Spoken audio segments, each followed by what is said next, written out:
और छत्तीसगढ़ के गोरेला पेंड्रा मरवाही जिले के नैसर्गिक सुंदरता को पर्यटन के नक्शे पर लाने के लिए सरकारों ने वर्षों से कोशिशें की हैं। इको टूरिज्म के नाम पर करोड़ों रुपए खर्च किए गए, इंफ्रास्ट्रक्चर खड़ा हुआ, लेकिन जिन अधिकारियों पर इसकी जिम्मेदारी थी उन्होंने सिर्फ कागजी खानापूर्ति कर शासन की राशि का दुरुपयोग किया। परिणाम यह हुआ कि तैयार हुए टूरिज्म स्पॉट्स अब वीरान पड़े हैं। निर्माण की गुणवत्ता ऐसी है कि 3 महीने के अंदर ही भ्रष्टाचार की पूरी परत खुल गई। घटिया निर्माण और रखरखाव की कमी ने पूरे प्रोजेक्ट की सच्चाई सामने ला दी है। अब सवाल यह है कि क्या वाकई इको टूरिज्म एक सपने जैसा ही रह जाएगा? देखिए जी मीडिया की एक खास रिपोर्ट।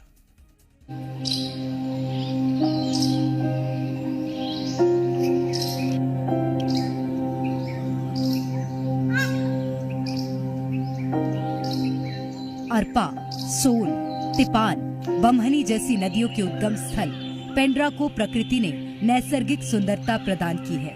प्राकृतिक संसाधनों से भरपूर इस इलाके में जनजातियां भी निवास करती हैं। कई प्राकृतिक झरने और अमरकंटक की गोद में बसे इस इलाके में प्रकृति ने नेमतें भर भर कर दी हैं, जिनका पौराणिक महत्व भी है। ऐसी एक जगह है माई का मड़वा। इस स्थान को देखने के लिए दूर दूर से पर्यटक और श्रद्धालु बड़ी संख्या में आते हैं। घने जंगल और पहाड़ी दुर्गम इलाका होने के बावजूद इस जगह की प्राकृतिक सुंदरता भी लोगों को अपनी ओर खींचती है। इसे ही इको टूरिज्म के रूप में विकसित करने के लिए शासन प्रशासन ने यहाँ 4 mud house, central kitchen, wooden pagoda के साथ बोटिंग का इंतजाम करने के लिए 50 लाख रुपए से अधिक का प्रोजेक्ट तैयार कराया। 3 साल चले काम के बाद 3 महीने पहले इसका लोकार्पण हुआ, लेकिन इको टूरिज्म के सपने धरे के धरे रह गए। लोकार्पण के 3 महीने बाद ही घटिया और स्तरहीन निर्माण काम की पोल खुल गई। मड हाउस जाने के लिए जो बैम्बू गेट तैयार किया गया है, उसकी हालत तो पूछिए ही मत। पूरा परिसर गंदा है, जगह जगह प्लास्टर क्रैक है। ये तस्वीरें इको टूरिज्म की नहीं, इको वेस्ट की जरूर बन सकती हैं। ग्रामीण परिवेश दिखाने के लिए तैयार किए गए मड हाउस में अंदर घुसते ही बिलो द स्टैंडर्ड काम दिखता है। खिड़कियां सड़ गई हैं, दरवाजे टूट रहे हैं, बैठक व्यवस्था तो ऐसी कि बैठने का भी मन न करे।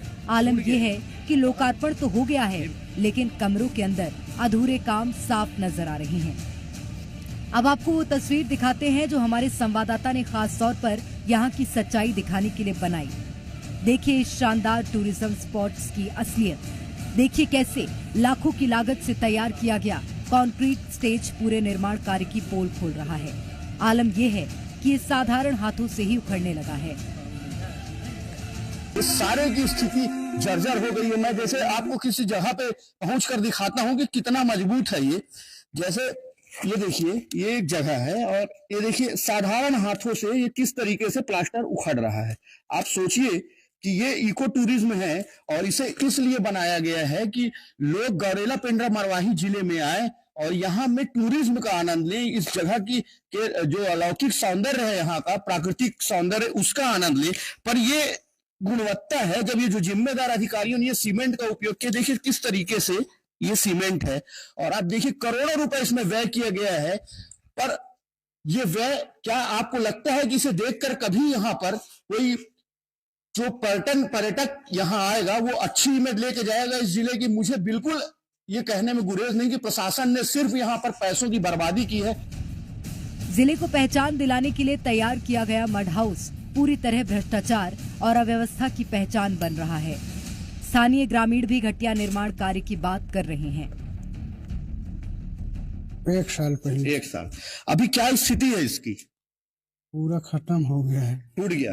क्या इसमें हाथी आता था, मशीन चलती थी, ट्रक चलता था, क्या चलता था यहाँ? कुछ नहीं। कुछ नहीं। ये सीमेंट से बना है कि मिट्टी से? सीमेंट से। जंगली इलाका होने के चलते इस इलाके में जहरीले सांपों की कई प्रजातियां पाई जाती हैं।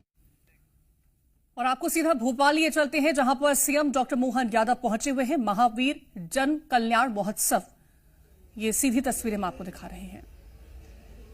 आज के महावीर जयंती के पावन प्रसंग पर मेरी अपनी ओर से परम पूज्य महाराज जी के आशीर्वाद के साथ आप सबको भी महावीर जयंती की बहुत बहुत बधाई, मंगल कामना। परम पूज्य मुनिवर प्रमाण सागर जी महाराज साहब, आपके चरणों में सादर वंदन।